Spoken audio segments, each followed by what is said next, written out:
So, hi guys, ginawa ko tong video na to para sa mga yung mayroong Jisoo Life na hindi makahanap ng papaayusan dahil bawa nakakasukan ng buhok dito, mga simpleng ano lang. Kasi ito, ang dami ko nang pinuntahan na sa SE, pumunta na rin ako, wala nag-aayos kahit magkuha man lang ng buhok para lang gumana yung, kasi nag-stuck siya nag-stuck yung buhok dito sa loob. So dahil wala ko mahanapan na papaayusan kahit sa mga mall, kasi hindi daw cover, hindi daw sila nag-aayos, kailangan daw mismo sa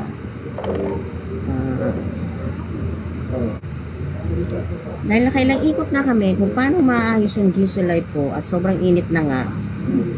Naghahatid ako sa school, sumasamba, very useful kasi siya. Dahil hindi ko na kaya ang init, minsan sa school pa naghahatid, sinubukan ko na ako na lang mag-ayos kasi walang tumatanggap. Kailangan daw mismo sa service center, ang layo naman dahil di mga kontak. Sasaglitin lang naman nila sana ito. Ang ginawa ko po, dahil ito nga, napasukan ng buhok dito, inanggal ko, ito yon yung cover niya. Yan. Diyan talaga yan siya. Ngayon, ang ginamit ko, ito ang ginamit ko pangbukas. Dandahanin mo lang siya dito. Sayang kasi hindi ko nakuha ng kanina. Sobrang excited ko magbukas dahil ang init na nga. Gaganon lang siya ito guys. So, dahan-dahan lang siya ang buksan. Yan, dahan-dahan lang siya. Patatanggal na to. Tapos, pag ginanon mo, yung buhok mahuhulog na. Kung may sabit-sabit man, pwede mo na siyang hugutin. Kasi hindi ko talaga siya magamit kung may buhok siya rito. So, kung may buhok na pumasok, huwag mo nang ipilit na paandarin pa kasi lalo na siyang masisira.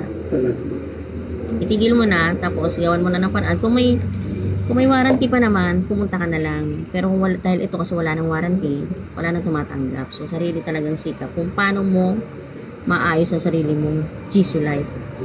Kasi kung hindi mo mapaandar, sayang naman, di ba? Kaya ang ginawa ko, ako na lang nag-ayos. Walang gustong tumanggap kasi nga wala nang siyang warranty. Yan. Hindi kasi tayo maingat sa warranty, nawawala, di ba? Joke lang. Ay, ganun lang yan. Tapos pagbalik, ganun din lang ulit. Papasok mo rin lang ulit ng dahan-dahan. Pag binuksan mo, dahan-dahan din po Ang akin kasi, gamit ko ito, wala kasi akong mahanap na yung pick guitar. Pick guitar sana yung pinakamanipis na pick guitar. Kaya lang bili pa akong pick guitar. Wala naman ang pick guitar. Ito na lang.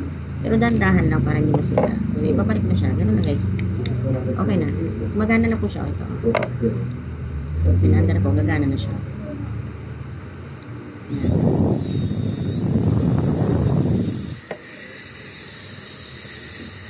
Tingnan natin guys kung gano'n nakalakas.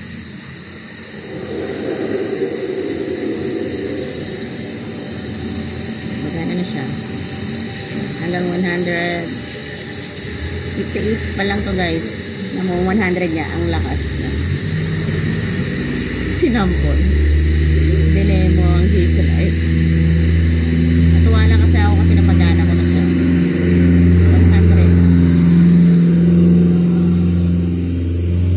100. Ganyan siya kalakas guys pag 100.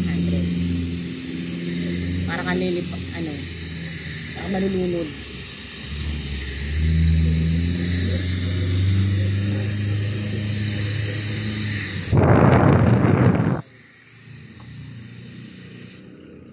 Lang dahil napagana ko na siya. 2 buwan ko siya hindi napagana at na-miss ko siya.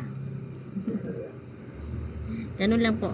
Ganun lang maginis. Hindi ko kailangan gumasos doon sa technician. Madali lang naman siya buksan, dahan-dahan lang.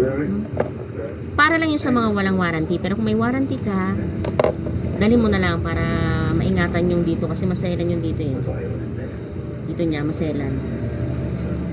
Sumamba lang ako kaya ganun. Pero dahil wala nga akong warranty, no choice, diba?